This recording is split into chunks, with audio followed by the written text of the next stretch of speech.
பொங்கல் செஞ்சால் அதில் புளிப்பு காரம் எதுவும் இருக்காது. ஆனால் இந்த புளி பொங்கல் செஞ்சால் காரமாக புளிப்பாக டேஸ்ட்டாக இருக்கும். விட்டுடுவோமா நாங்கள்? அதை செஞ்சிடலாமா?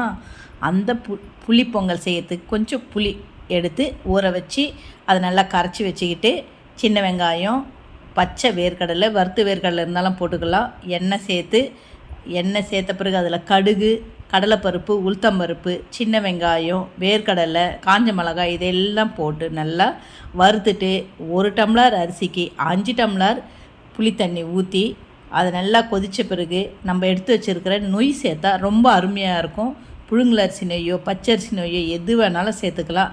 இதெல்லாம் போட்ட பிறகு மஞ்சத்தூள், உப்பு, டேஸ்ட்டுக்கு கொஞ்சம் சர்க்கரை போட்டால் டேஸ்ட்டாக இருக்கும். எப்பவுமே இந்த மாதிரி புளிப்பான எந்த பொருள் செஞ்சாலும், அதாவது காரக்குழம்போ இல்லை இந்த மாதிரி புளி பொங்கலோ ஏதாவது செஞ்சால் நாங்கள் அதில் கொஞ்சம் சர்க்கரை போட்டால் அவ்வளோ டேஸ்ட்டாக இருக்கும். இதையெல்லாம் சேர்த்து குக்கரில் வச்சு ஒரு 4-5 விசில் வச்சுட்டு எடுத்திங்கன்னா பாருங்கள், அருமையான புளிப்பொங்கல் ரெடி ஆகிடுச்சு. பார்க்கும்போது சாப்பிட்ற மாதிரி இருக்கா? வாங்க சாப்பிட்லாம்.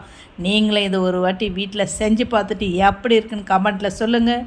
மறக்காமல் நம்ம சேனலையும் சப்ஸ்கிரைப் பண்ணிக்கோங்க. சமையல் பண்ணுங்கள். ரொம்ப ரொம்ப சந்தோஷமாக இருங்க.